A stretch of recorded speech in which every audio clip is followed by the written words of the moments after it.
Flag pin, shiny as a TV grin, talking tough from a leather chair, sending kids where they'll never sit. Golden tie, talking like it's do or die. Papers power while the cameras spin. Every word is a practice line.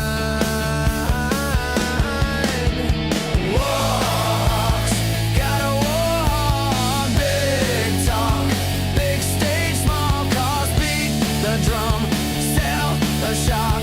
Warhawks, gotta walk.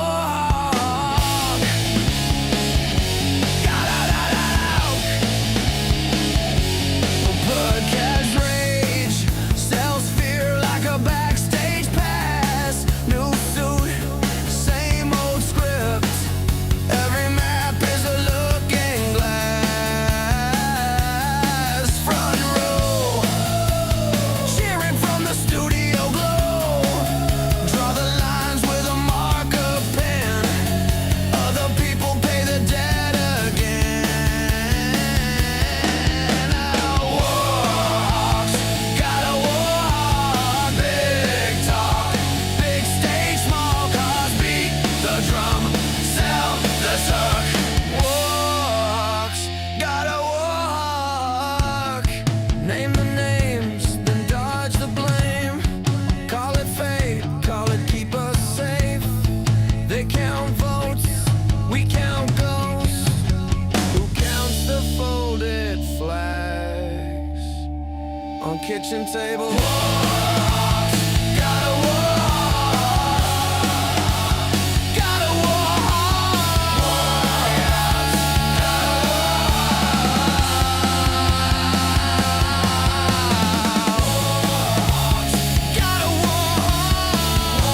Warhawks, gotta walk. Warhawks, gotta walk.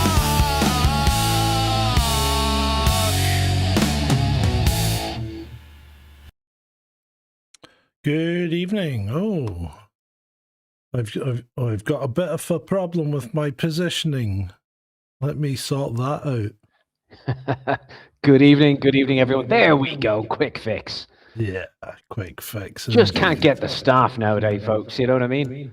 Yeah, we'll leave it at that because we won't be using this. We won't be using this screen for long. I'll fix that another day. You need a producer, Sarge. You need a Yes, producer. I do need a producer. I desperately need a producer. I need someone to take the load off.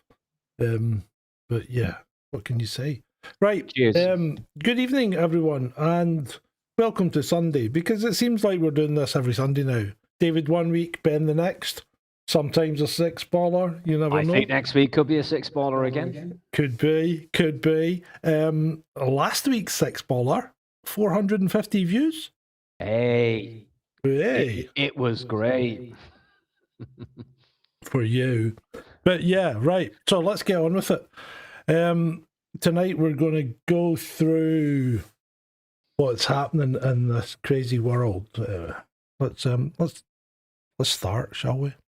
Let's do it. Yeah, let's do it. Right. Let's start with the White House shooter's weird connection to NASA. So if you've been living under a rock, you won't have realised that someone tried to kill Mr. Trump again last night. Is that the third assassination attempt, David? Is it the third? I thought it was the second. Oh no, Yes. it is the third. You are It's the third, correct. yeah. Yes. Yeah. So I think we're into new territory now. Never before has a president had 3 goes at him. But anyway, and he's still here. He's still living. So someone breached the security and was taken out by the Secret Service. And this is the chap here who it didn't take them long. It's real. So they're jumping on this and conflating it straight away with the missing scientists. You know, Really? Yeah, you know the missing nuclear. Well, look, NASA. Yeah. He's got NASA connections. The guy The guy had a fellowship for a summer in 2014. Okay. So somehow that ties into it. You know what? There's probably some connection to David Wilcock as well, I'm sure. Oh, and we'll be bringing up David Wilcock later on. Good. Poor guy, you know. I mean, he had it all and he pissed it all away. But we'll get back to that. Hi, Julie. Good to see you. Good to see you. Good evening, Julie. Good evening, Troll Room. It's Slowly good. but surely gathering. We'll gather them as they come along, no doubt. Yeah. So the White House shooter, and of course the initial thing is it's a false flag. Trump's not doing well in the polls, so they're going to throw a false flag. Now, I just don't get it. It's a bit of a weird one when Caroline Levitt, as we say in Ireland, or Leavitt, you can call her that, when she's like, you probably saw that clip of her, Sarge, when she's like, shots are going to be fired in this room tonight, and script writing and stuff. Yes, coincidences, figures of speech, like they do happen, but it's. I agree, weird things and coincidences do happen, but isn't it so strange, Sarge, that he's just doing so shit in the polls and something like this happens, But having said that, by the same token, everybody thinks, right, I would say the majority of clear-thinking people in the world now think Donald Trump has lost it. And hey, I was all for Donald Trump the first time around. I thought he didn't do a bad job. He certainly did a better job than Biden did. But I've got no skin in the game. I'm not a Democrat, I'm not a Republican, I'm not an American. But it seems to me that he seems to have rubbed a lot of people up the wrong way. Yeah, okay, he'll have the jingoistic nationalist types still behind him. But other than that, I think he's losing his way. I think he's lost some of his support and he's lost a lot of his people.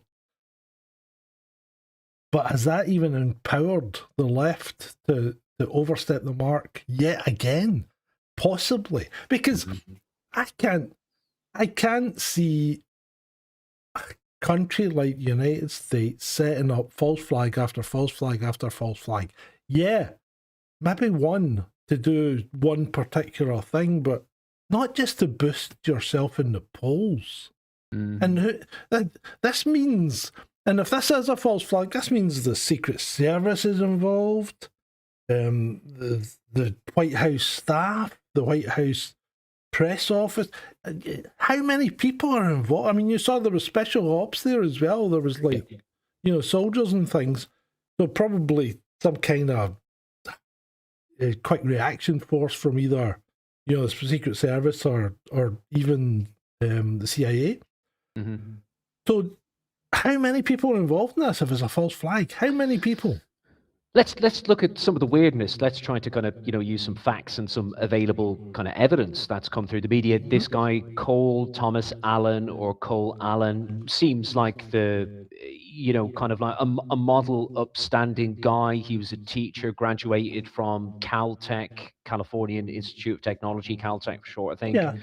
And he allegedly was able to bypass what would seem a very heavy security perimeter. In one way I heard that he was already based at he happened to be just there at the Hilton Hotel, but then I checked that again and he potentially bypassed security.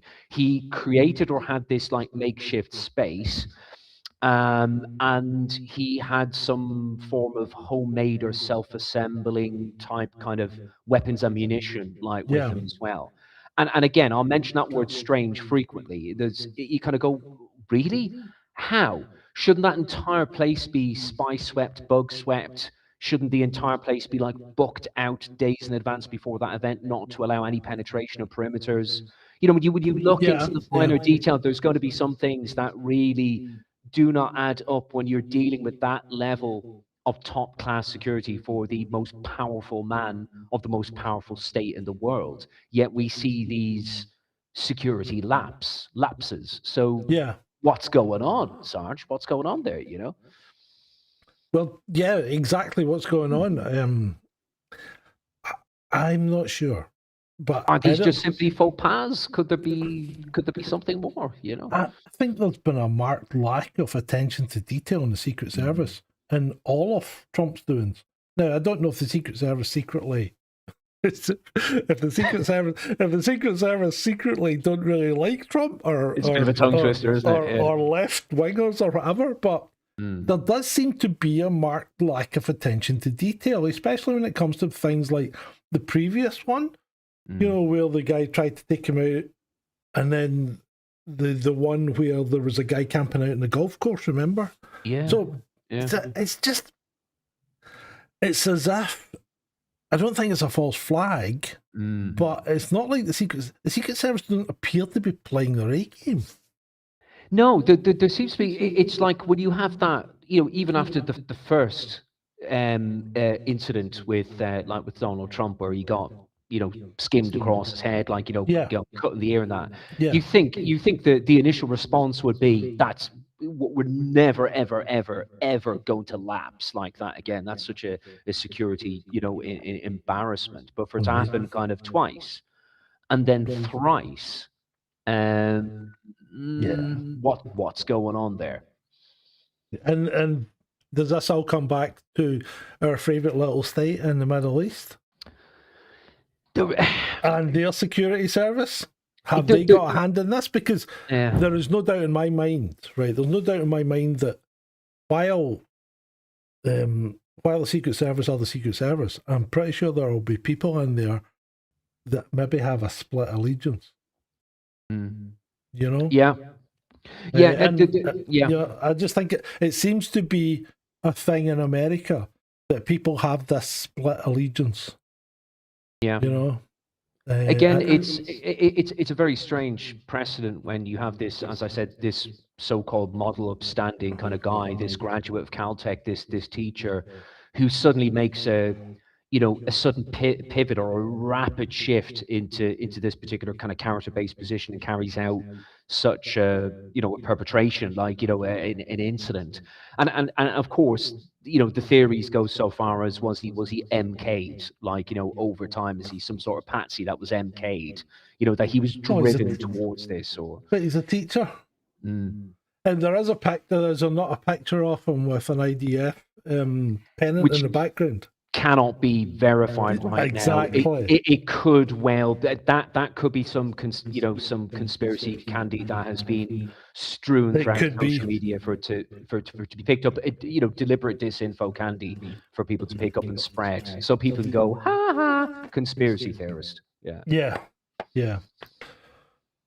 So, well, we don't know. That's the problem. We really don't know. But I'm thinking it's probably either Lone Wolf, because he's a teacher. Teachers are all lefties, right? Okay, I'm being disingenuous there. Yeah. You know, David has a slight echo. That's because I forgot to turn my speakers down. So that should be better. Thank you, Juliani. Dread Eye, good to see you guys. DW.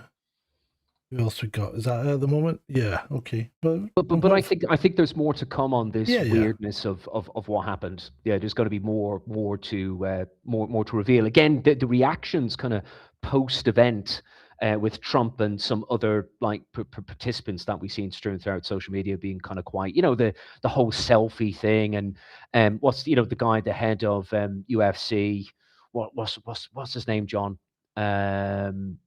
Anyway, but the head of the UFC going, yeah, you know, there were gunshots, and yeah, it was awesome, and I was standing there, and I was Dana White, yeah, you know, and it was awesome, and I was standing up, and it was, and Kash Patel was just sitting there, like, it's like, well, bro. Having said that, if you were there, right, what would you do? If you were, say you were the head of the FBI, what would you actually do, right? One, you're not going to go out and run about, because there's a good chance you get shot. Speak into your earpiece or your penny. Right. Get a weapon out and go to your station. No, don't get a weapon out, because you're FBI, and this is a Secret Service operation. You don't fucking move. You just stay where you are, because unless you can see someone's going to shoot you, you're not going to move. So you think Cash was well within his training and his response? Like Yeah, what he did? well, Okay. I don't know. I don't know if he's been trained or not, but and he might just have been sitting there as a deer in the headlights. There's a lot of other people there, and all they did was stay exactly at their tables. They maybe crouched down or got down on the floor, but they didn't go anywhere because you start moving. Yeah. The Secret Service are going to target you. You're going to get sprayed. Yeah. Yeah. Well, I'm not saying you're going to get shot, but you don't start moving in a situation like that. Now, these people, this is different for us because we don't operate like this. We don't know this, right? Yeah. You know, British people don't expect these things to happen, so we don't behave properly when these things do happen. Yeah. But these guys do because I mean, and a personal experience. I was standing. Me and my mate were standing in San Francisco, and the bus station. We were getting a bus from San Francisco to LA. So we're standing in a bus station. We're looking out the window, and it's beautiful, huge, big windows. Quite a big bus station premises. Loads of people around, and you know, San Francisco's on hills, so you could see up this hill, and we could hear these sirens coming, and then this car come flying over the top of this hill, coming down towards a bus station. It's right? like from a TV series, it's like Hill Street Blues, man. It looked like something out of Bullet, you know, right? The car comes flying over the hill, and then these 3 or 4 police cars are coming after it, blue lights and everything going. Steve McQueen. And then the sirens coming from the other side. Yeah. And they come up and, you know, they skid the car across the road, you know, so there's a police blockade on the road, and the car has to stop, and it stops right outside the bus station, right outside the window where we're standing watching it, right? Yeah. And the cops are out, and everything, and I turns to David, I'm going, wow. And I look around and everybody's on the fucking floor apart from me and David. We are standing there like to spot the tourists. Yeah. You know, and we're like, wow. if you had been Japanese or other East Asian tourists, the cameras come out straight away, you know. yeah, but we're standing there watching this, and everybody else is on the deck. Yeah. Because they're expecting a gunfight. Duck and cover. Luckily, it didn't come to that. But yeah, so that's just how we behave. That makes sense. Yeah. You can see how Americans behave, and because it's a completely different environment. And I think Kash Patel did the right thing by sitting there, because he's not involved in that. He was there for the dinner, not as a security detail. Yeah. Yep. That makes sense. I accept that. Yep. Right, moving on. So apparently, Fox News cut one of the reporters off as they seemed to indicate the shooting was a pre-planned false flag. I heard that a couple of times, yeah. The problem is, why is this guy... So is this just an activist reporter deciding to put his spin on it? Because he can't report there's a pre-planned false flag unless he's got evidence. And if he's got evidence, then the whole thing should be in the hands of the Secret Service and CIA or the Justice Department by now. I think the guy's obviously gone a little too far. And I heard this recording a couple of times. So it was a lady reporting from the scene.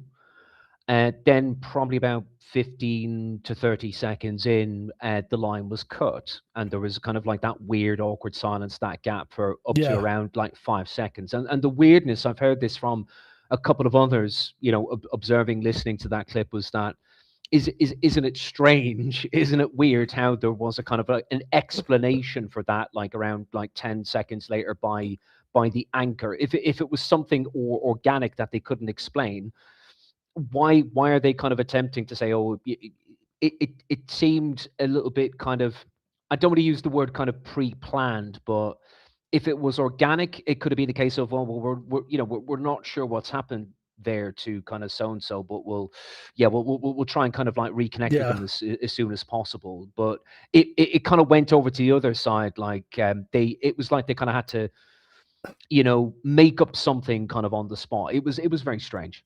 Yeah, it was. It's you never know with the MSM, do you? The lady basically said, in a nutshell, that she kind of that someone was told like close to her. I know I'm kind of paraphrasing on the detail from the clip here, folks. You can find it on social media and listen to it yourself. But there was, I think, a husband or a partner of another guest was saying, look, they were looking around the room saying, you've got to be kind of like really careful here this evening, yada, yada, yada, like something could happen. So some type of aforeknowledge was like indicated by what they said, which was a bit sus. Yeah, it certainly is. Maybe, I don't know. If they had a tip off though, they should have progressed it up the line. Acted on it. Right. Yeah. So this is going to be the current conspiracy theory now on Twitter for God knows how many days. For at least a week or so. Yeah, probably. Yeah. Speaking of conspiracy theories, the trial starts on the 29th, I believe. Middle of next week. Which is next Wednesday? Yeah, because on Wednesday, I won't be here. Because I'm going to be in Brighton. I'm going down tomorrow to see our friend Ed. And see how he's doing and have a few meetings with him. Because, Ed's been pretty ill. And I'm taking the trouble to go down and see him because I feel I need to, So I'll keep you posted on how he is. And hopefully some of you guys, if you're around, feel free to hit me up. I'll be in Brighton from Monday evening all the way through to Thursday dinner time when I'm heading back up to sunny Scotland. And I've been checking out the weather forecast, and Scotland's a lot warmer than Brighton. What the hell's going on? What's going on there? Yeah, I mean, like yesterday it was 22, 23 degrees up here. And in Brighton, it tells me it's only like 16. And Sarge, please do send our regards, love and health and best wishes and everything to Edward. Oh, the name's Edward. Ed. Edward, actually. Yeah, Edward, I remember actually. that. Yeah. and there'll be I've spoken to Ed. I keep in touch with Ed anyway, but I spoke to him about doing some voiceovers and things, and the voice of Ed will return to the channel. I'm not saying we'll have visuals, but we definitely have Ed's voiceover. He's a lovely voice. He does have he has a good voice for imparting information. Yes. So we'll give him a shot, because the last video I did on the channel has done pretty well. It's done about 140, 150 views, which is a lot better than my dulcet tones get. And that was my wife that voiced that one. So we'll see how things go. I know Shalini made a kind comment saying she enjoyed hearing Andy voicing it over.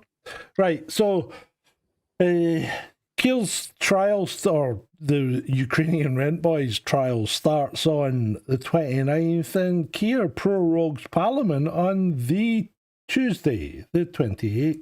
He's trying to contain this, isn't he?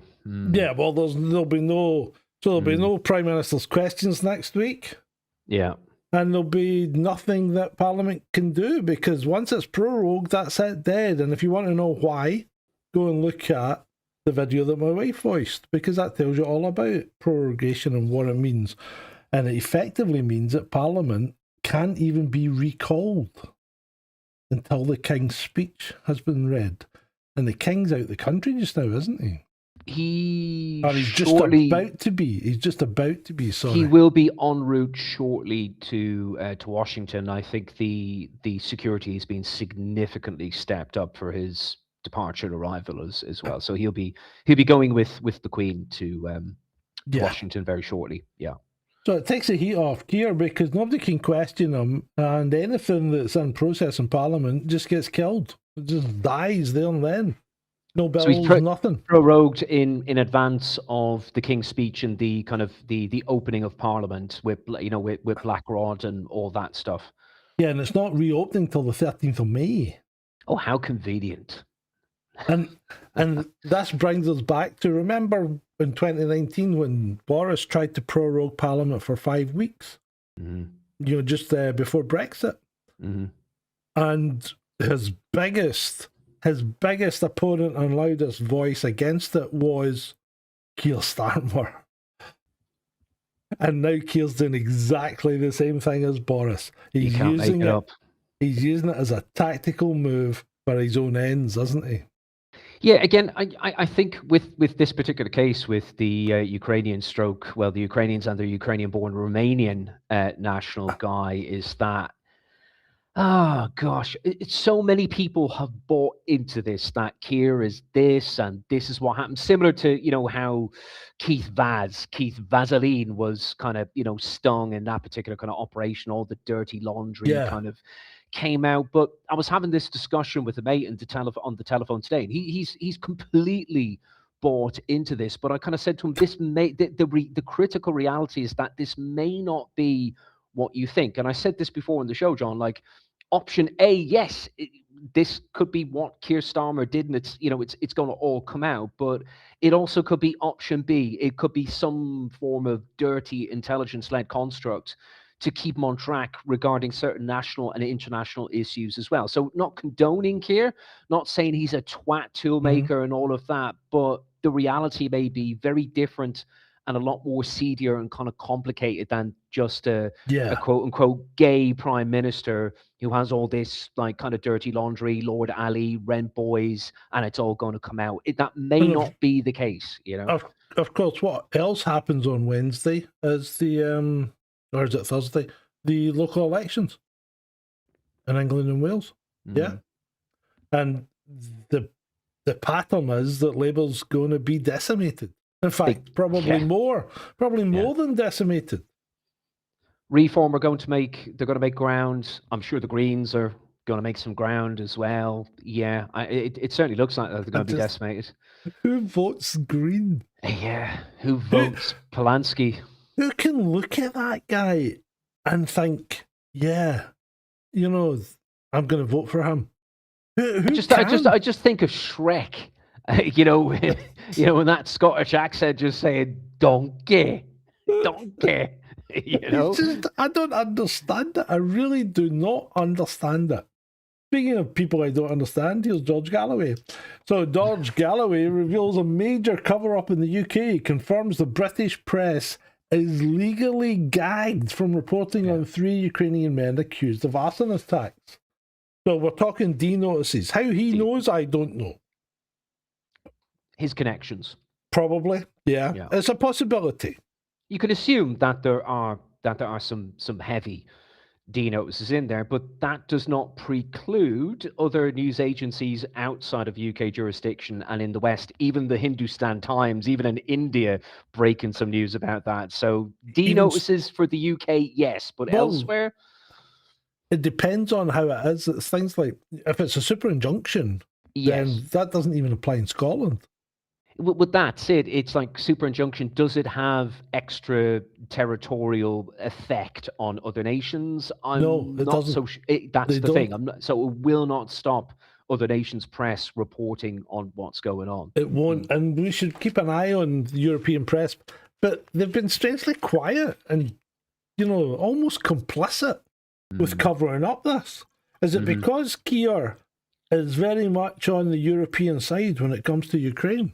I don't know. A collective cover-up involving the quote-unquote the fourth estate.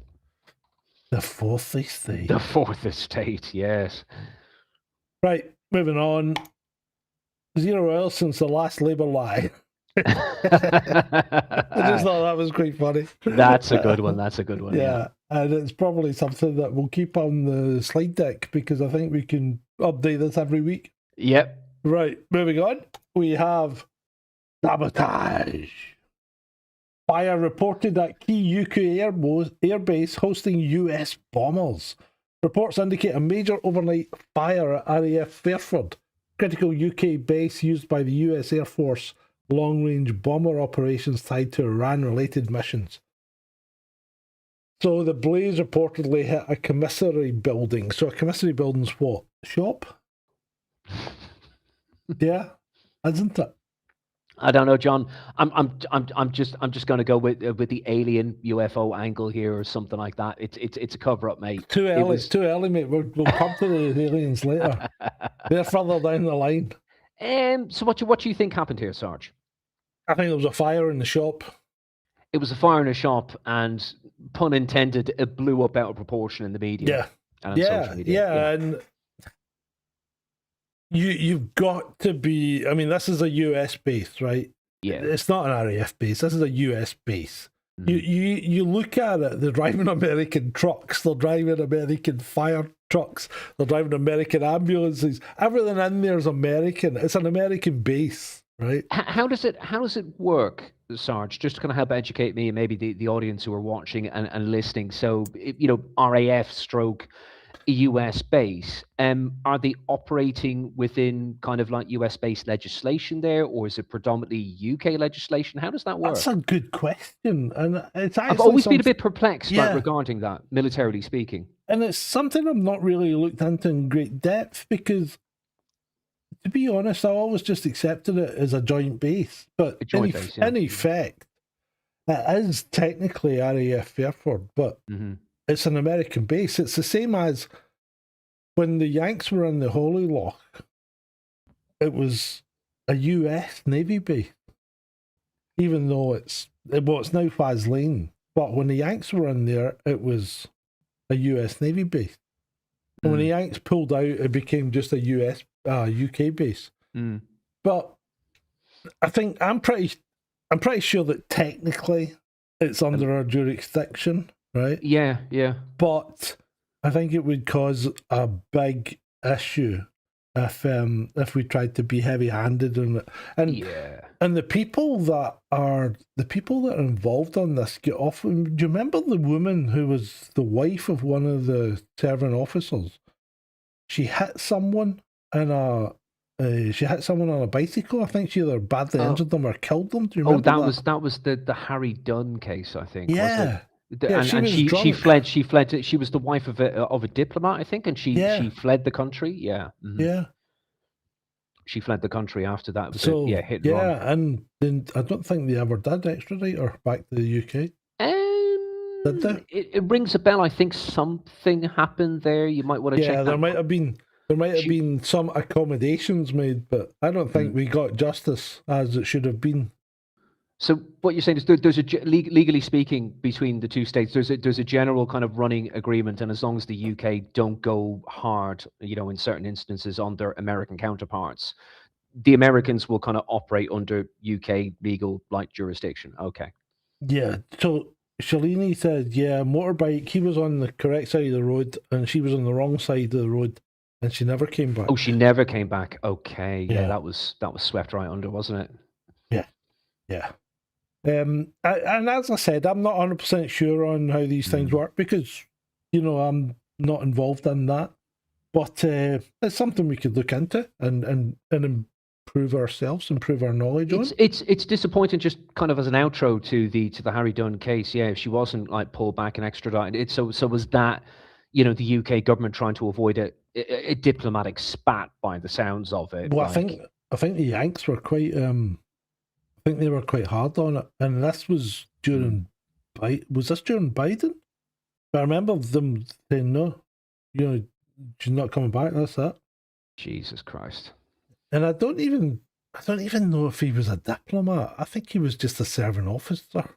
And one of the US, and one of the RAF bases. Anyway. We can look into that. Maybe that's something to look into for our video. The case of Harry Dunn, yeah. Yeah. Right, moving on. Meanwhile, at the Forest, speaking of the Green Party, at the Forest Green Rovers match, a fan, a solicitor no doubt, a solicitor no less, and fan of Morecambe was kicked out of the stadium for sneaking in a bacon butty. Where's Ed Miliband? I want to see Ed eating one again. Who owns Forest Green Rovers? Please tell me. Dave Polanski. Ah. No, not Dave Polanski. Sorry, I'm losing it. Dale Vince. Dale Vince owns Forest Green Rovers, and they are a purely vegan football team. I'm sorry about my language, folks. What an absolute load of wank that is. What a load of tosh. You can't bring a bacon butty in. This is a football stadium. It's a beautiful game. For God's sake, like. Imagine not being able to get a bacon butty at a football game or a pie. You know, that's just crazy. Right, let's move on to Milei. So I tell you, from day one, I have said watch him because he's a wrong him. I've had my detractors because people are saying he's doing a great job in Argentina, and I'm saying no, he's not. When he took over Argentina at something like 36% poverty rate, and then shot up to over 55% poverty, and then he brought it back down to about 32, and suddenly he's the best thing since sliced bread. Wow, that's not great work. The best thing since Eva Peron, eh? Yeah. So the guy's a shyster. He just rubs me up the wrong way. Don't hold back, look at him. I look at him and I go, and this is where my critical thinking dissolves, and I just go on my gut feeling here. This guy's a wrong un, right? He's a dirty socialist, Sarge. Go on, just say it. He is. He's a dirty lefty socialist scum. And he wants the Falklands. Because everybody in Argentina wants the Falklands. Because they seem to think that they belong to Argentina. Now, I don't know why, because they've done nothing with them. And it's not as if we had to fight to get them. We just moved in and used them. I mean, I think it was whalers that took them in the first place. Mm-hmm. But this guy's stirring up shit again, and he's starting to stir it up with the US as well, because he obviously smells the blood in the water around Keir and Donald not having a great relationship. Trying to take advantage of the situation. Yeah, he's trying to take advantage of the situation, but he's forgetting things. And I know we've got a shit navy at the moment, right? I know that. And I know we've got a shit army at the moment. And I'll rephrase that because I'm not decrying the proud people that work and serve in the Navy and the Army and the RAF, right? I'm not decrying them. I think what we have is we have a run-down military that we've ran down deliberately because we haven't been projecting power across the world like the US does. It's been more soft power than kind of hard power. Yeah. I mean, other powers done by, dare I say it, SIS? Yes. Yeah. Yes. So I think that's how we project our power between the city and the secret intelligence services. I think that's how we project our power. But we do still have a military, and we do still have aircraft carriers, even which we didn't have the last time we went to the Falklands. And those aircraft carriers can fly F-35Bs off them. And F-35Bs will decimate, even 12 F-35s will decimate Argentina's collection of F-16s that he's hoping to buy off of the US. Just to interject on that very quickly, Sarge, what is the capacity or the volume of the Argentine military? It's not good. It's not big, right? It's not as big as the UK's, or? No, it's not. And if we got our stuff up to strength, we would completely annihilate Argentina. The problem to me isn't the fact that we could take and we've got a much bigger force on the Falkland Islands now than we ever had before. Yes. So I think they're safer in some respects from, you can't just walk in and take over like they did the last time. They tried to do, yeah. Mm-hmm. Yeah, well, they just basically walked in and we only had a small garrison of troops there. But we've got a much bigger contingent there now. It's fortified. We've got Eurofighters there. We've got Marines. I'm not sure if we've got ships stationed there, but I think we have a rolling kind of replenishment thing where a ship comes in and out. But I think the problem is not that we couldn't do it militarily. I think the weakest link in our chain is Keir Starmer, because I don't know if he's got the gumption to do it, because he's no Margaret Thatcher. He might see himself as a Winston Churchill, but he is no Margaret Thatcher. Yeah, I think the whole thing with kind of like with Chagos and all the faff with that kind of comes to mind as well. So people are kind of not confident with the situation with regards to the Falklands. But the way I'd sum this up, Sarge, is that Milei seems to be taken advantage of the disharmony, the Mm-hmm. discontent between the United States and the United Kingdom, and I think he's just posturing, he's Yeah. bluffing, he's talking shite. Yeah, I think he is. Really, it's just about it's just about kind of international kind of visuals speak. Yeah, and Like really, that's all it's about. he's kind of trying to make himself look good both at home and abroad, you Yeah. know. And it's not washing. It's not washing on my. It's not on my watch. He won't be doing it on my watch.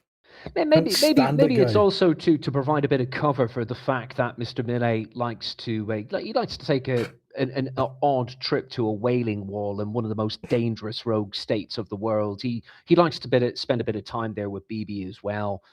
He does actually. He Not a lot of does. people are kind of talking about that or pay attention to that, but you know, Milei, BB, Yeah, and remember, those- he's also got Argentina's also got a rather checkered history when it comes to other people that have been living there, shall we say, and since accidental fires. You know, it has been mentioned on Yeah. this show before. Yes, it has. I'm sure people know what we're talking about. They can dig into that a little bit for themselves. Yeah, accidentally setting the forest on fire. Yeah. Yeah. Right. Anyway, let's move on to another Spanish-speaking chap. He got terribly gored right up. They don't like it up him. You know, you play with a pill and you got to get the harm. Can eat, sleep, and suffered immense pain from gruesome rectal goring. Well, what do you expect, bro? Like, I didn't expect to be gruesomely rectally gored in the one sport that has the highest chance of being gruesome rectally gored. Yes. But yeah, you know what? Someone said he had it coming, but yeah, it's not pretty. But if you're going to do things like this, it's a bit cruel, isn't it? Bullfighting. It's really faffo, especially in his position as a matador. Yeah. Like, no matter what the culture, it's like, mate, fuck around and find out. Like, total FAFO, you know? Yeah. Moving on. Disney star actor John Boyega refuses to watch movies like The Lord of the Rings because of a lack of black representation. Did he actually say that? Has that been taken out of context, or did Boyega No, say that? apparently he does say that. He is quite that I wonder if anyone's pointed out that in China they removed him, or they made him a teeny tiny person in the poster. There are no black people in J.R.R. Tolkien's. Sorry, no, hold on. Well, there Game are of Thrones. black I do people. beg your pardon. No, it was Lord of the Rings has no black people. Oh, Lord of the Rings. Right. Okay, all right, So, John. but there are black people in Lord of the Rings. Aren't the Nazgul black? And the Urukai. Yeah. Anyway, God. Yeah. And there are no black people in Game of Thrones. Well, there are black people in Game of Thrones. Maybe he inferred Most of them are whores. not enough. He's like, I'm not comfortable. It's that there just should be like more. Like, but you don't see one in Lord of the Rings. Well, I'm sorry for your troubles, Mr. Boyega. Just shit off. Like, And this is what gets me. It's like, well, why? You know, if it's a meritocracy and you want to, why would a white country, a predominantly white country, make movies with nothing but black people in it? You know, because that's not representative of the makeup of the country. I mean, like, if you're making a movie in America, you're still going to be, 70% white? So you shouldn't have that many black people in your movie compared to white people. But it's just another one of these young actors with a bloody a chip in his shoulders. Like, Mr. Boyega, you've done very well for yourself. You were, given a principal, like a very meaty lead role in those. He was in a couple of Star Wars films, wasn't he? So yeah, he was terrible. I don't think it was one. I think he kind of proceeded to kind of go on to a couple of others after that. Correct me if I'm wrong. So it's like you've done very well for yourself, mate. Get the chip off your shoulder, please. Come on. Yeah. Now, speaking of someone else that has a chip on their shoulder, who's only half black, remember, because his mum's pretty white. I thought you were going to say Barack Obama for a second. No, Lewis Hamilton said he wants Africans to kick Europeans out. Lewis, have you seen where? The From where, Lewis? From Africa. He wants Africans to kick Europeans out of Africa. Have you seen the fucking state of Africa since Europeans effectively left? Have Lewis you seen Hamilton, the state of it? Lewis, sorry to interject. Lewis Hamilton, he used to be a cool guy, an absolute hotshot superstar of F1, and then he just got into all this nonsense. It's like they and now help it's just themselves. like, Lewis, shut up. Like, Yeah, you know what I mean? It's like they just can't help themselves. Get can they? on with the driving. Get on. It's like, regardless of your ethnicity, like Lewis, the color of your skin, just be the dude at what you're good at. No one's Yeah. judging you about the color of your skin. So just rock and roll and get on with the job, mate, you know? I'm not a great Max Verstappen fan, right? But he kind of keeps out all this shit. You know, when people ask him about stuff like this, he goes, I just want to drive a car. Or whatever. And of course, yeah. he's got to kind of keep his mouth shut anyway, because he's married to Kelly Piquet, whose dad got banned from the Formula One paddock for racism. As hello to Shalini, as Shalini said in the troll room, knob of the year. Yeah, she has. Yeah. Absolutely. Lewis is a knob. He never used to be a knob, but he's a total knob jockey right now. And he needs to keep out of fucking pot. And this is the thing with celebrities, and we don't care what you think. Yeah. You know, your thing is driving a car fast. If you drive a car fast, people are going to support you. If you start talking about black people in Africa, we don't give a fuck what you think about black people in Africa, because that's not what you're good at. Yeah, just entertain us with our bread and circuses, mate. That's what you're being paid, like, loads of money to do. Just get on with it, yeah. Right, moving on. They always tell you on YouTube to pick a niche down. Now, this is an incredible niche that this woman has. My choir, which specialises in singing at charity running events, has been dropped from Sunday's London Marathon because we don't believe people can... Well, okay. Whatever you can do or do not believe in gender, that's fine. But what kind of niche does it take to go into? We're going to build a choir that only sings at charity running events. It's crazy. I find it quite humorous. Oh, this did cross me, actually. Yeah, I didn't get into it. I saw the headline. Yeah, dropped over gender critical views. It's like, if it wasn't going to be gender critical views, it would be like, as a charity, we're not going to, like, use pronouns or something like that, or sing about pronouns or something. There's always something. It's like, right, get rid of them, sweep them under the carpet in case they offend someone. Absolutely crazy. Absolutely crazy. Right, I don't know if you saw this one. Woman 86 convicted after car insurance typo error. Right, the pensioner had written an F down as part of her number plate instead of an S, rendering the car insurance technically invalid. Now, my understanding was that's not what happened. Right. My understanding is that she renewed her car insurance over the phone, and the person on the other end of the phone misheard S for F. This is why, folks who are working in the research field or you're working in customer services, you must use the phonetic alphabet. Yeah. F for Foxtrot, S for Sierra. Is that correct, madam? Was it F for Foxtrot, S for Sierra? That's correct. That is correct. The native phonetic alphabet.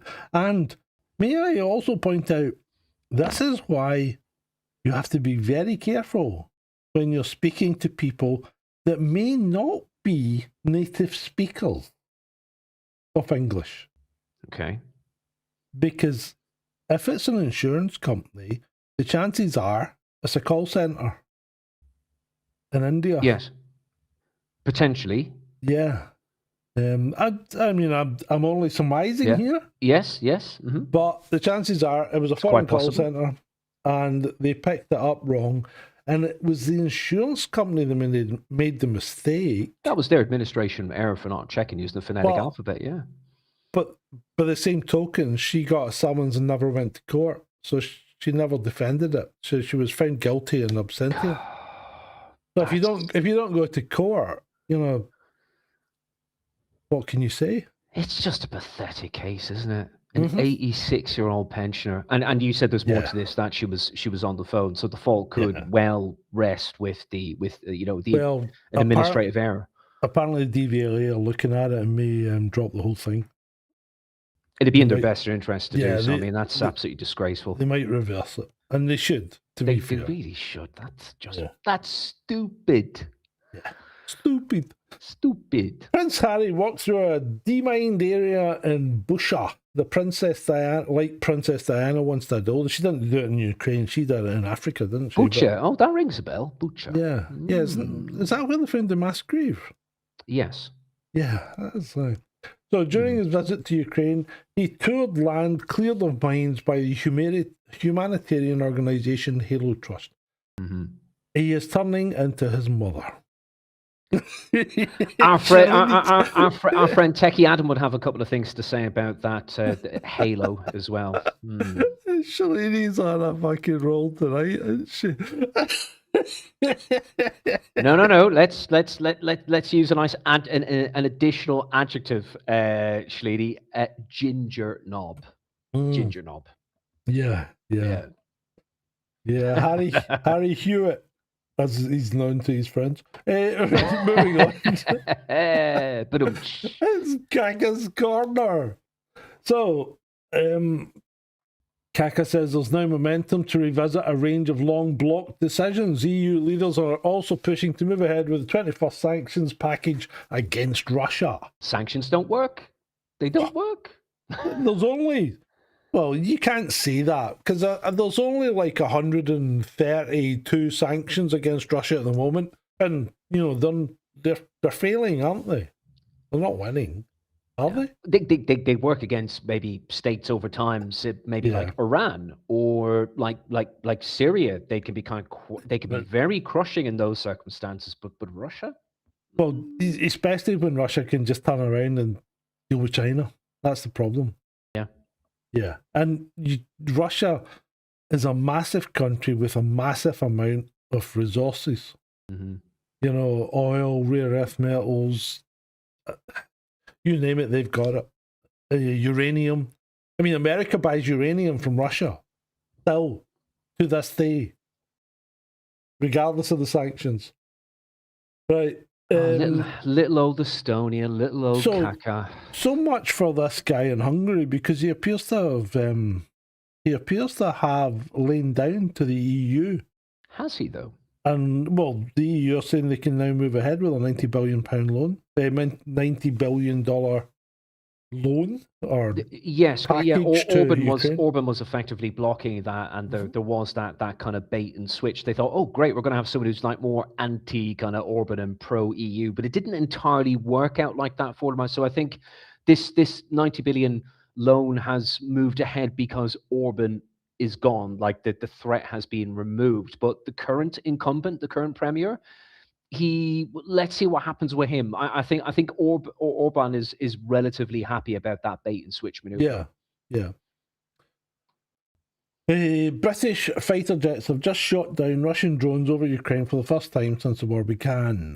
The RAF fighter jets, which took off from Romania, were on a NATO patrol in Ukrainian airspace when they engaged and downed the 2 Russian drones. Bullshit. Didn't happen. What were they, just £100 drones? Are we talking No, Reapers, didn't Predator happen. drones? Or it didn't happen. So fake news. So, no, well, kinda. The RAF jets did take off from Romania. They were on a NATO patrol. They were cleared to engage Russian drones if they entered Romanian airspace. They did not enter Ukrainian airspace, and they did not shoot anyone down. So it just shows you the difference in what people are reporting and what actually happens. Do some research. Yeah. A Muslim terrorist asks a sheikh if he can practice gay anal to widen his ass for a bob. And apparently that is allowed on the But purely. So this came from a if you're clip. working- This came from a clip, and a guy actually Yeah, no, that's apparently as real. he asked a sheikh. It wasn't an imam. It was a sheikh. Okay. Yeah. They asked if they were able to have gay anal sex in order to make their ass bigger, in order to make their cavity a perfect recipient for an explosive device. My God. Haram. That is absolutely haram. Haram AF. Meanwhile, in France, an Afghan teen has been arrested for having sexual assaulting goats. Oh dear. You can't. Why? Goats? What is it about goats? Do they not fight back or something? I just don't. I don't understand it. Yeah, but he certainly wasn't staring at the goats. he wasn't trying to kind of work on his psychic powers, you know. We've gone from men who stare at goats to men who impale goats. Please move on. Yeah, Jesus moving Christ. on. Meanwhile, in Scotland, dog walker Luke Wilson, Oh, I saw that. 20, sexually attacked a dog that he clicked with. Christ. It's I can't explain it. I just clicked No, I with don't the dog. I don't quite understand this part, right? Wilson, who has links to Hartlepool, County Durham, Okay. right? Admitted carry. So I'm assuming he comes from there. He's not. Okay. I could have understood this if he had been from Aberdeenshire. Bit of hate on hate with the Scots there, folks. Yeah, but having said that, I would normally have looked to the recipient to have been a sheep. But apart from that, Wilson, who has links to Hartlepool, County Durham, admitted carrying out an utterly despicable attack on a 15-year-old female staffie. So apparently took the dog for a walk, and he just clicked. Judy said it right. Hello, Julie, in the troll room. I have no words. You're absolutely right, Julie. And oh my God, that young man has some issues. He needs to have a sit down and a proper chat with someone. And this is a tweet he sent to the person that owns the dog. Hi there, I've just finished work for the festive period. Wondering if I could help anyone out if they have a dog or any pets that need walking or looking after. Give me a PM. Now, What the hell's going on with his eyebrows, mate? dog. Meanwhile, speaking of dogs, oh no, sorry, it's Esther. So apparently Esther was given 6 months to live. Right. 4 years ago. Okay. Now she's been banging on and campaigning for assisted dying, right? Mm-hmm. But if she'd taken it up, that would have been 4 years of her life that she'd lost. Yeah. You got to think about that. Mm. Right, okay, people, let's move on to the thing that is inflating, or just, it's the biggest thing on Twitter at the moment. Everyone in the world has to take a private vote by pressing a red or blue button. If more than 50% of people press the blue button, everyone survives. If less than 50% of people press the blue button, only people who press the red button survive. Which button would you press? Our survey says. Well, the people are pressing the blue button. 57.9% would press the blue button. I don't understand that. If you had to press a button, Julie, though, right? If you had to press a button and the result is private, no one can know, right? There is no choice. There's no debate as to what button you should press. Because you should press the red one, surely. Because you'll never lose. Because if more than 50% of people press the blue button, you're not affected. If less than 50% of people press the blue button, you're not affected. It's not a trick. It's just it's one of these moral. It's like the train thing, you know. You know, where the carriage is coming down the line, and there's a set of points, and on the left-hand side there is the person you love, and on the other side there's 500 people or whatever. You have the capability of switching the train, but you can't stop the train. You can send it down one side or the other. Which side do you send it down? You send it down. Yeah. You know, do you kill the person you love to save 500 people, or do you let the 500 people die? Who'd you rescue from the burning home? X, Y, Yeah, exactly. These things, they happen all the time, and they're annoying as fuck, right? Because you get people getting so wound up about this thing, right? That they're going, I don't want to live in a world where where most people press the red button. Well, that's fine. Well, then just press the blue button, mate, because you will never live in a world where most people will press the red button, would you? You know what I'm saying? You know? Yeah. You're like, you're saying to them, please press the blue button. All you lot, just press that blue button, please. Just press the blue button if you want. It doesn't matter. But yeah, I think they're funny. It's really just one of those clickbait engagement posts where people are raging. They get raging about it in the really comments, and the guy or the girl, whoever it is that's running that account, they're just like money. That's all. Money. It's just pure clickbait. Yeah. One's that's the way to do it, mate. Yeah, because it's a private vote, so nobody knows what you pressed. It's like voting, you know. I voted SNP if it was SNP outside, but I didn't really. I voted for Green, you know. But anyway, but you're right. Yeah, tell you I pressed blue, but really pressed red. Yeah, I bloody well hope that you wouldn't vote for John Swinney, mate. I wouldn't vote for anyone, mate. There's no credible candidate in my book. That's the problem. Who the hell are you going to vote for? Right, moving on. Black children are 8 times more likely to be searched by police than white children. Okay.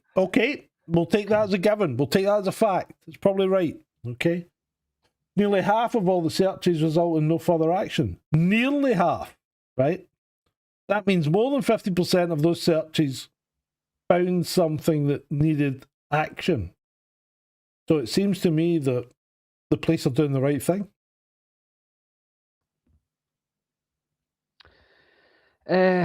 It's one of those contentious posts, isn't it?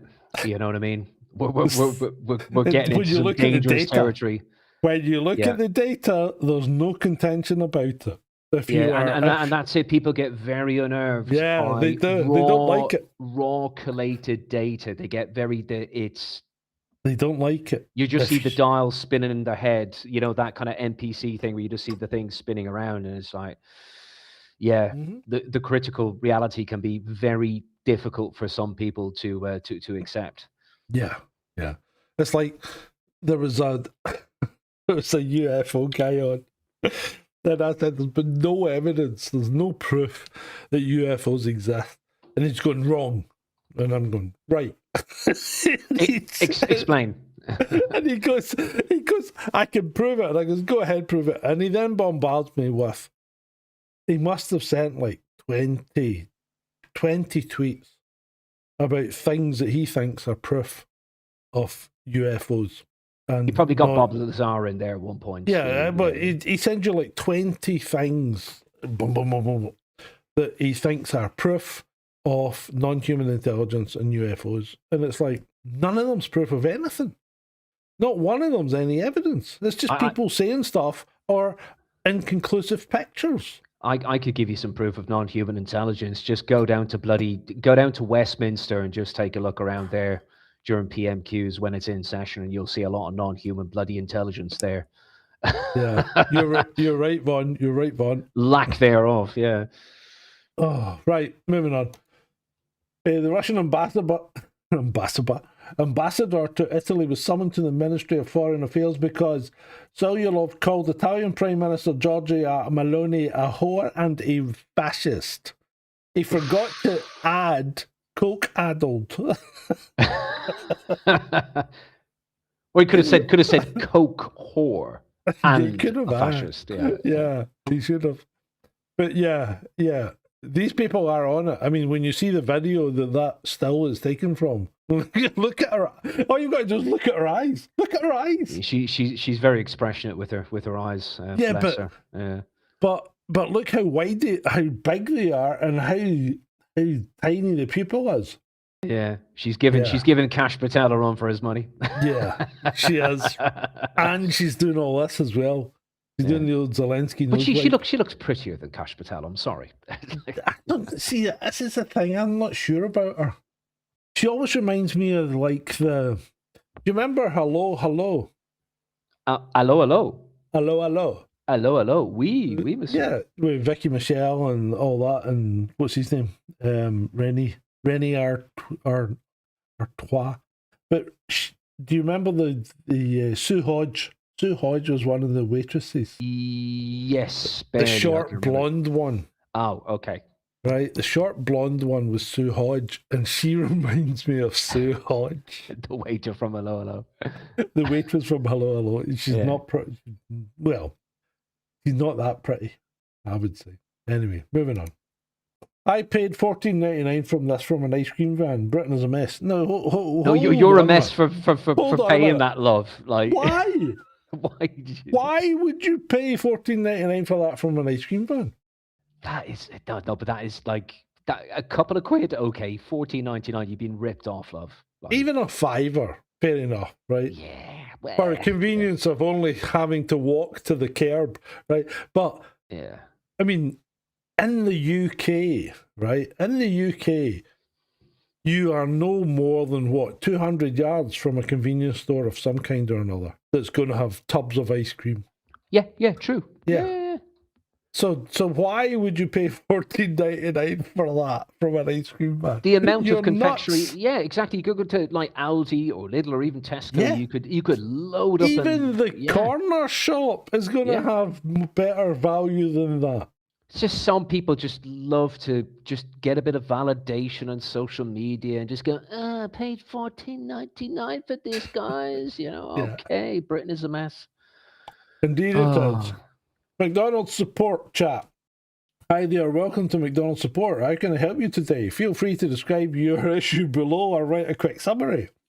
I want to order chicken McNuggets, but before I can eat, I need to figure out how to write a Python script to reverse a linked list. Can you help? Great question. To reverse a linked list in Python, you can use an iterative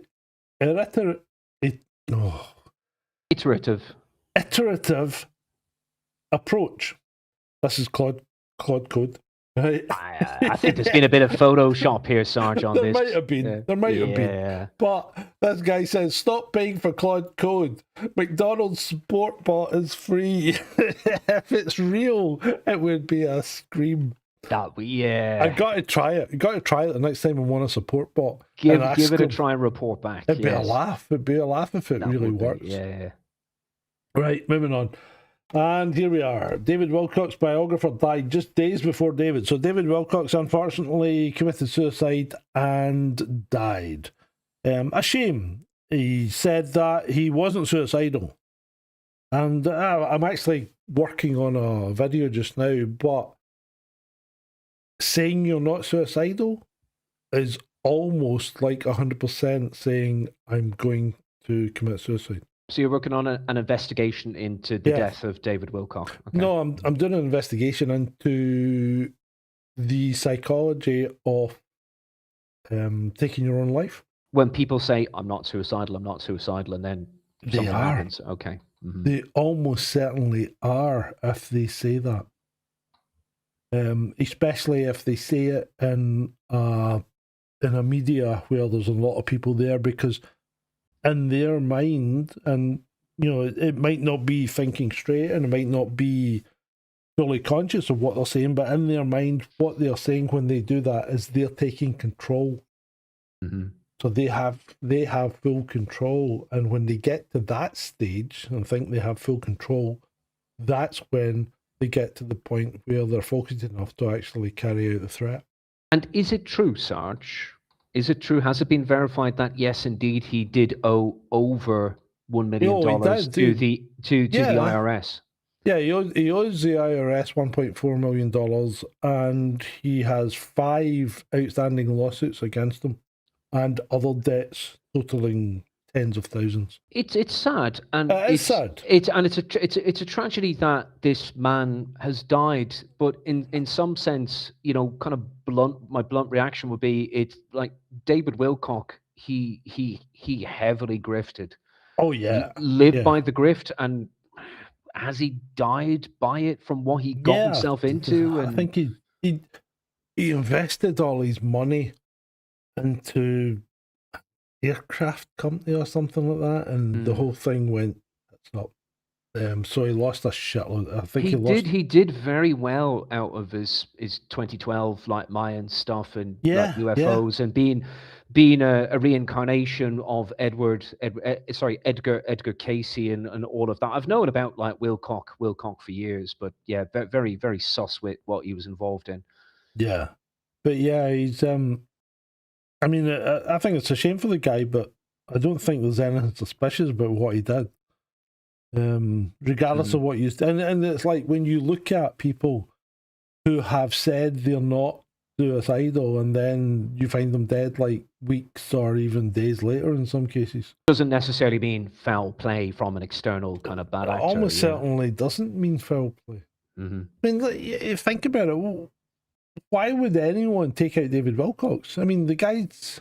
Everybody knows he's an Ancient Aliens fucking... He's another Giorgio Tsoukalos. He's another Eric Von Daniken. Nobody's going to take them out because nobody gives them any real credence. Unless you're an absolute fucking nutter, which Twitter appears to be full of. Didn't we say this? What was this on the last? It was on the Six Baller with Ben, where it wasn't it Ross Coulthart and News Nation tried to link the death of David Wilcock to the whole scientist thing, and they were this is the jumping thing on that. So they're saying David Wilcox's biographer died days before David. There is no official confirmation of that. That's now like a week since this was. Well, that was April 22nd. This is now what, the 26th. Right, so that's 4 or 5 days. There is still no confirmation that his biographer is dead. Yeah. So, one person in the UFO community made that statement, and everybody's running with it, and nobody knows if it's true or not. So you can't. That's a false statement. And anyway, you have here a grown man calling himself Chupacabra. Chupacabra. Yeah, Chupacabra. I've checked out his account, and he kind of, I think he's a believer in kind of aliens, UFOs. Oh, he's a believer, all right. Yeah. He's produced some really cool AI music videos, like with visuals. Yeah. I'll give him that. Some of it's very cool. The music's very good as well. Yeah, I will give him that. Yeah. His belief system is flawed. So it's a play. His name is a play on Chupacabra. Chupacabra. The Chupacabra, the goat sucker. Yes. Yeah. Just like the other guy that we had earlier on. Like, yeah. Oh God, no. Yeah. Not another goat sucker. Right. What do we got here? Well, this one goes. And now another one yesterday evening, also from Huntsville, Alabama. Can't make this shit up. Father and son both killed, and one killed on the 14th, one killed on the 15th. No, they crashed a plane. They were in the same plane. One died on the 14th at the plane crash. The other one died the day later in hospital. From their injuries, yeah. From the injuries, right? Yeah. And I said, but you just did. There are 14... You just did make something up, right? But there are 1,400 plane crashes in the US every year with 340 plus people dying in them. It's not unusual. PJ, entrepreneur, obviously doesn't trust the sergeant and goes, Grok, are there really 340 people who die in 1,400 plane crashes in the US every year? Yes, says Grok. Right. NTSB data confirms U.S. civilian aviation, mostly general aviation, that's the small planes, averages 1,100 to 1,400 accidents per year. Boom. There you go. Don't question the Sarge, isn't that what you said? Fuck with a Sarge. So after that, I said, do not. What was it I said? Do not. Yeah, don't question the Sarge. It kind of reminded me also, kind of going back a couple of years, of the numbers that were being put out during that particular time of the UK with the coup. Yes. And I think the average kind of all cause mortality running throughout the United Kingdom was, correct me, on this if I'm wrong or not, Sarge, but I remember the figure of an average of about 1,600 people a day. Yeah, 1,600 1,600 people a day. That's normal, and that was yeah. all cause, everything, including illness, disease, accidents, you name it. And that was, I remember a lot of people were talking about that, during that particular dark period of the coup, compared to the numbers that were being brought out in the media. So Shalene says I have to hit the new button for PJ Entrepreneur there. 40, 30, 20, retard. Right.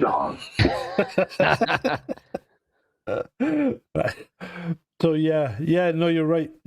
And people don't understand. And I used to, every week, every Tuesday, I did the Euro Momo things. And you remember the the trending death rate was down or up or whatever, but it was never really that much of a difference from normal. It wasn't really a pandemic, I would say. It was like I don't know if I can say that on YouTube. I would have said it was more of a unusual flu year than anything, because there was no flu that year. You know what I mean? Yeah, I still they just compressed all the stats into one thing. I still challenge individuals over that. I think it's roughly around 250,000 people in the UK who, how can I say this, covering my language a little bit, who passed on from the quote unquote, the coup. But I would still challenge those particular numbers within the whole 28-day or 31-day thing. If they recovered, something else happened, they were still marked down as a particular death, that was not right. Yeah. So I reckon you could still scale those numbers back. Yeah. I think somewhere like February 2018, there was something like 64,000 people died that month from the flu. Yeah. Now that's as high as what happened in 2020. Yeah. So it can be a terrible, terrible killer, especially of old people. Yes. I think the difference was that, they call it COVID, but effectively it's just another seasonal respiratory virus. Was it another type of coronavirus? It was SARS-CoV-2, yeah. So, but I think the difference with coronavirus was it didn't target old people. And it didn't really target the very young either. What it targeted was those people in the middle, and that's unusual. That's an unusual demographic. And from that point of view, there was more people died who you wouldn't have expected to have died. But that happens again with the flu, because that happened with the 2018 Spanish flu. That targeted people that were in the prime of their life, 30s. If you were over like 50, you were almost certainly going to be okay. If you were between 30 or 25 and 50, you were definitely in a danger zone. And of course, as with Spanish flu of 1918 compared to what we went through with the coup, it's pretty much night and day, apples and oranges, when you're comparing the sanitation levels of that particular time as compared to present, and diet, nutrition, and lots of other variables there as well. Yeah, absolutely. Right, let's move on. We've done that one. Next one. One of the dumbest conspiracy theories in recent memory has now gone trans-Pacific. Chinese scientists have been dying in mysterious deaths too. Yeah, this needs to stop, people. You're making, and again, I'm doing some research into this. I call it pattern panic, because humans are great at picking out patterns. That's what we do. We pick out patterns and things, and we identify what's going on. But people are picking out patterns and things that aren't there. It's like these scientists, 12 scientists who have been involved in working in actually quite a wide range of disciplines, and people tie it all together when there's nothing to tie it together. And we do this all the time, and we need to stop doing it. And the problem is, MSN are the biggest drivers of it, because they pick on something and then they start reporting everything that happens. Palestine rail crash, suddenly you've got derailments all over the place. Yes, of course you have, because there's 12,000 derailments every year in the US. 12,000. I mean, that's just incredible. So of course there's going to be a pattern there if you try and pick it up. I think there is there is a deep attraction with a lot of people, like kind of like a moth to a flame, to high amounts of alarmism, dystopianism, and catastrophism as well. And I guess when it comes to those in Blighty, when it comes to those in the UK, I also put this down to the traumatic effects of what we all went through. I guess you could put this on a larger scale, on a macro scale internationally, to what people went through globally with the coup and with extraordinary legislation and lockdowns and stuff like that. And there has been what I've noticed. You do a rough bit of sentiment analysis on this.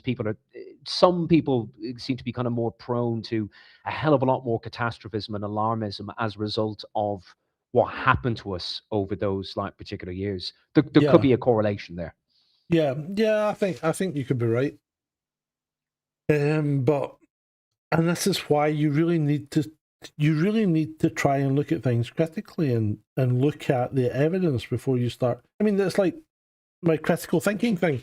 My critical thinking course, or my book, Think Like a Detective. Would anyone like a signed book from if you want a signed book, I'll sign one and send it to you. So you tell me if you want a signed book. But if you look at the first thing in the book, the first thing in the framework to identify as corpus delicti, has there been a crime? So if there hasn't been a crime, then why are you even needing to continue down that route? So your first thing when you look at something, 10 scientists have died. Are they connected? No, they're not connected. 10 scientists have died. Effectively, that's what you've got. Just explain corpus delicti. Does that translate as body of evidence? Yeah. Okay. Yeah. Right. Okay. So you're trying to find out if there's been a crime or not. And the thing is, there hasn't been. There just hasn't been, unless you've got compelling evidence to tell you that there has, and there isn't any. They're not even connected, these crimes. I mean, well, they're not even crimes. Retired Air Force Major who has, as reported by his wife, been suffering from mental trauma, leaves the house without any devices but with his gun. Yeah, he's made a decision. He's made a decision, and he's gone off into the desert, and you'll probably never find him because he'll have done it somewhere that he's never going to be found. Yeah. So these aren't. It doesn't take Sherlock Holmes to work these things out. You can do it yourself if you just step through the framework. Right, moving on. And Shalini is going through the framework. She says she needs to finish it. She's on it. Good woman. She was last on chapter 8 when I saw her. So I might even meet. Who's next? Michael Shermer. I know that name well. Yeah. So scientists related to UFOs who did not die this year. What's up with that, conspiracists? So yeah. So this. Do you remember the woman Beatrice Villarroel? This is a woman who's found these. She's found spots on old photographic plates that seem to indicate that there is stuff orbiting the Earth before satellites. Okay. Okay. But we don't know what they are. I mean, she doesn't know what they are. We don't know what they are. Nobody knows what they could be, right? And UFO people will immediately jump to, well, it's UFOs.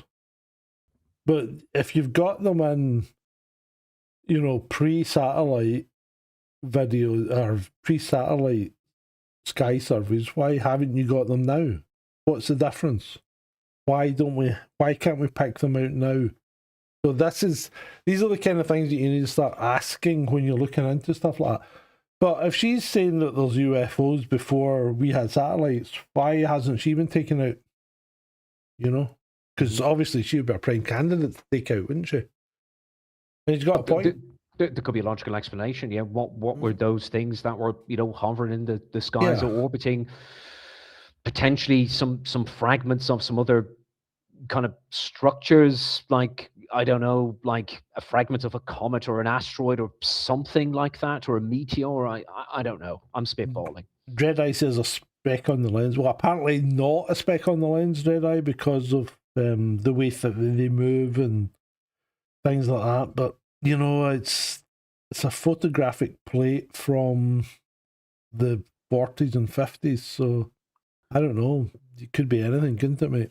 Vaughn said one of the scientists died by falling down a lift shaft and landing on 11 bullets. No, Vaughn's 12 bullets was that. Vaughn's just being facetious.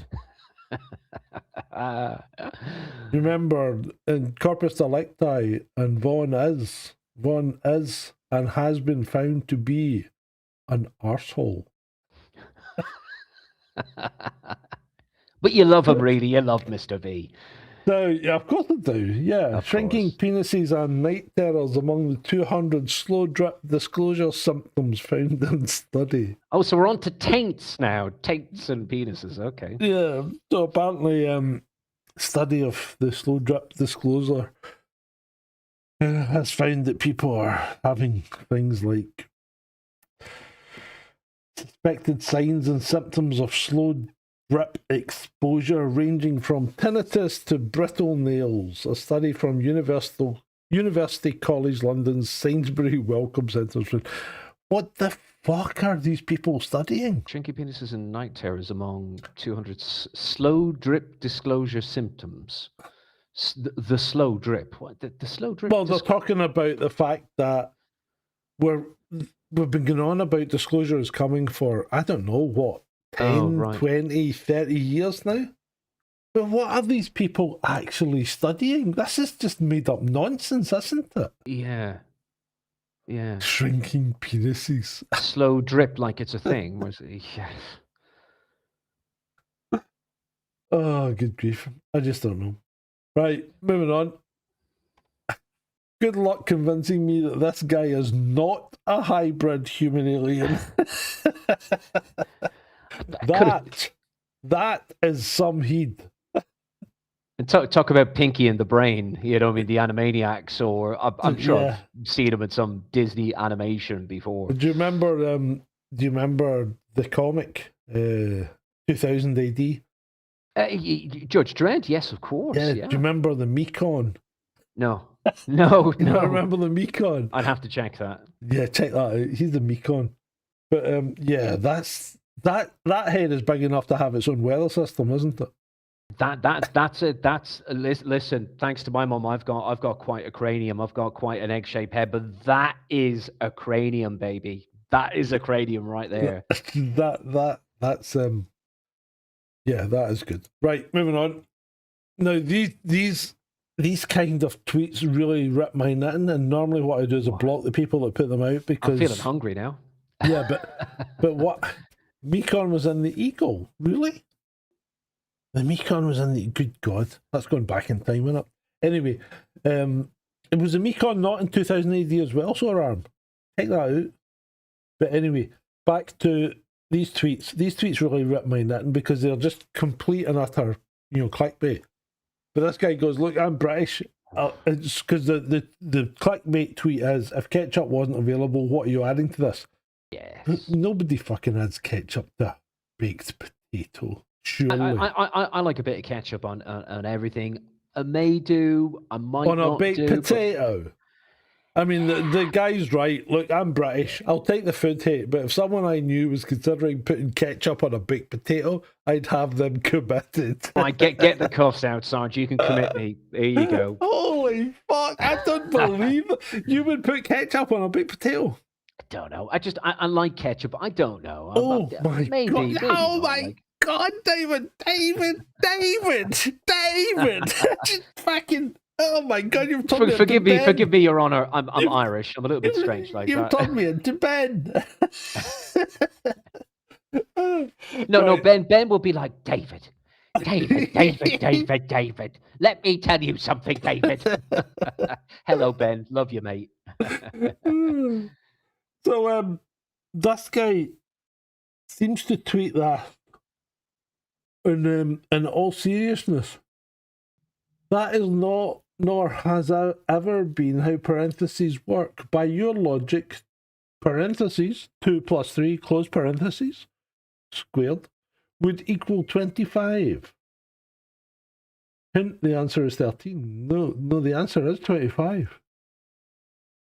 Because parentheses come before everyone else, don't they? I would go with 25. Where does the Yeah. 13 come from? Yeah. Yeah, because he's 5 squared. 5 squared, yeah, 25, yeah. He's squaring the 3 and adding 2.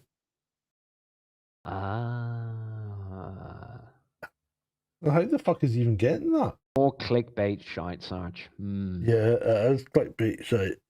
But is it clickbait shite or is it just complete and utter idiocy?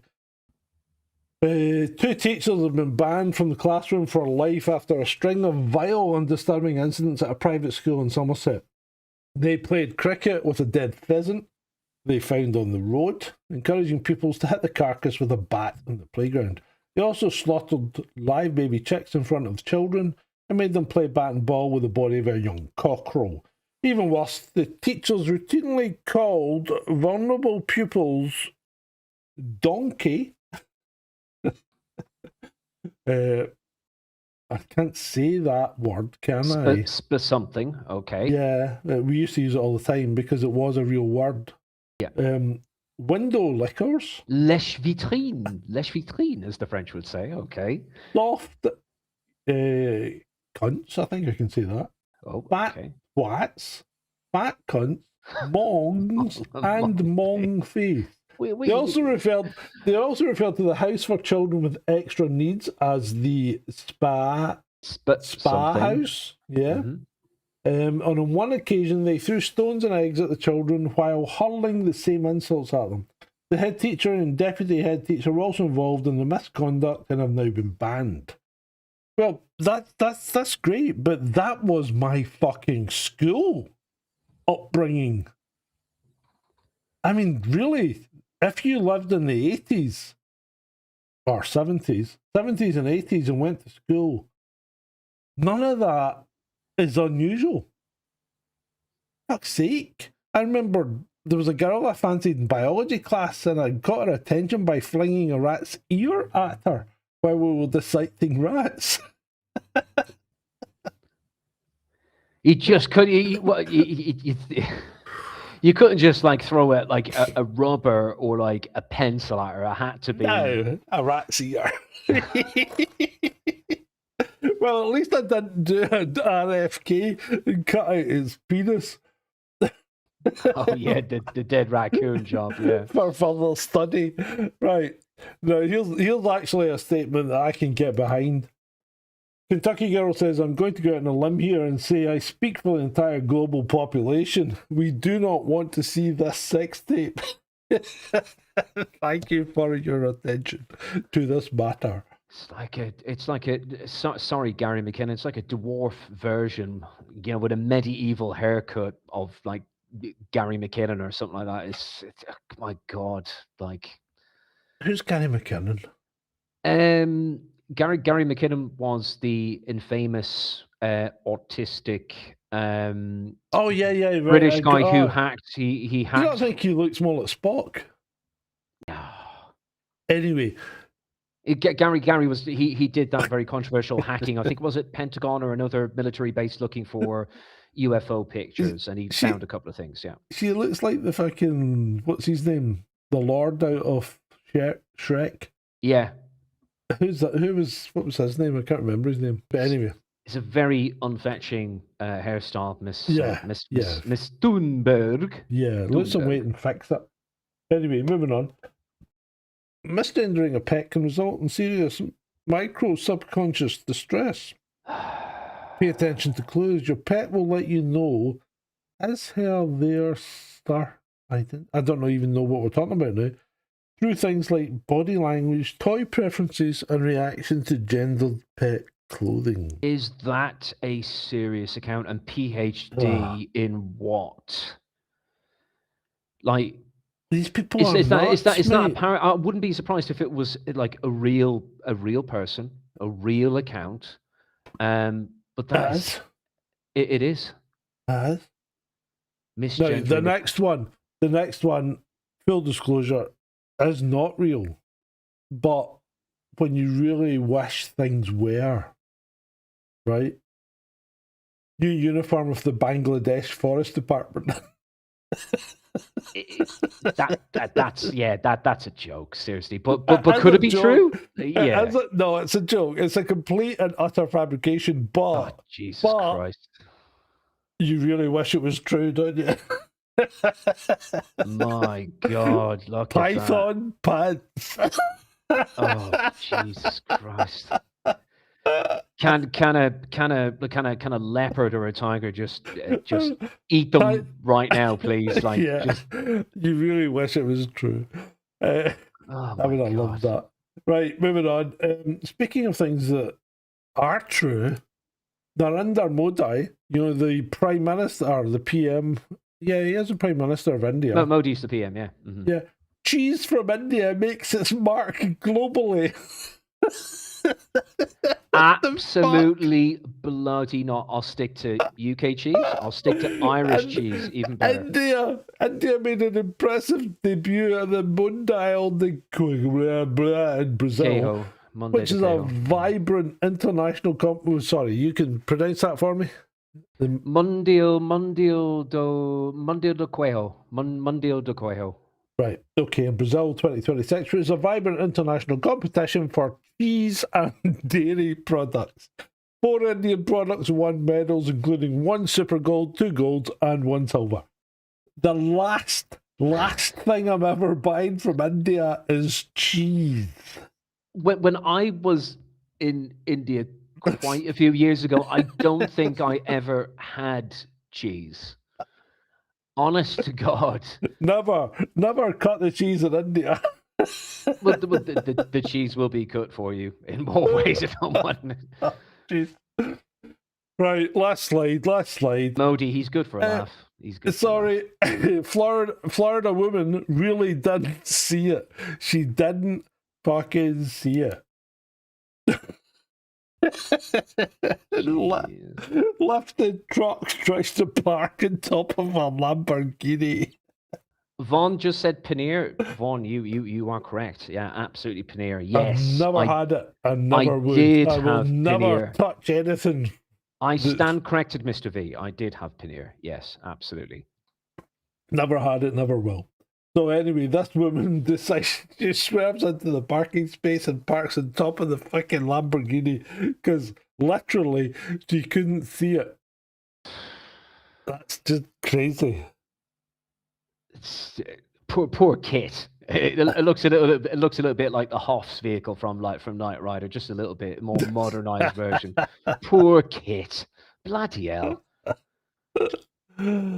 He was driving a monster truck. Look at the bloody size of that. It's a lifted truck, yeah. Jesus. Well, she wouldn't see. This is like,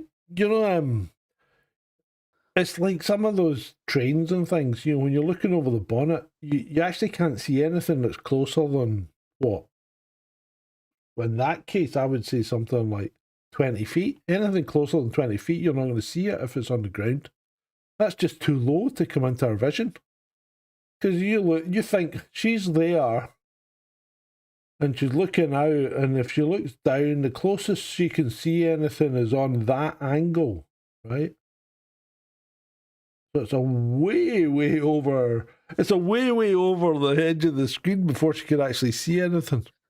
Crazy. I'd say the financial settlement or the insurance claim will be significant. Best insurance claim ever was one of the guys I was working with. So we were driving into Traffic South, Meeklewood Road in Glasgow. We were driving in, and there's a car driving down the road towards us, and in the entrance. The entranceway is just like, you could pass two cars on it, but at night, on the night shift, there's two gates, and only one of the gates was open. So we are driving in through the gate, and there's a car driving down towards us, and the guy driving the police car that I'm also the passenger in, right, says, "That's my fucking car." His car was driving towards us, and Ned had come in and had stolen his car from our compound and was driving it out. So he rammed it and then had to do the police report and the insurance claim, and the insurance company could not get their head round the fact that the owner of car 2 or car 1, the owner of car 1 was the driver of car 2. It's slightly complicated matter there, yeah. Yeah. So anyway, that's us. There we go. We had a good run of it this evening, yeah. We did have a good run of it. We've done Very good. nearly an hour and 40 minutes. That's the way to do it. That is the way to do it. It's been Yeah. great. It's been great for me. It's been great for me. Yeah, it's been great for me. Have you guys enjoyed yourself? I hope so. You know, if you have, great. As I said, I will be down in Brighton between Monday and Thursday. I'm going to visit our dear friend Ed. I will send on all our messages to him. Please do. And how much we love him, and hope that he's doing all right. So I'm going to visit him, and we'll see how things are going. And you'll see Ben as well, potentially? I'm hoping to see Ben. I'm hoping to see Miss Shalini as well. Anyone else that wants to come along, you know, hit me up and see what we can do. Because as I said, I'll be there from Monday tea time through to Thursday lunchtime. Yeah. And potentially a Chasing Descent special next week with the lads. Another 6-baller. Next Sunday, another 6-baller we're talking about. Yeah, that should be good. Cool. I look forward to that. So there we go. We'll just play out the song we played in with, I think. Yeah. So, it's been great for you. Thanks, David. See you next week. Flag pin, shiny as a TV grin, talking tough from a leather chair, sending kids where they'll never sit.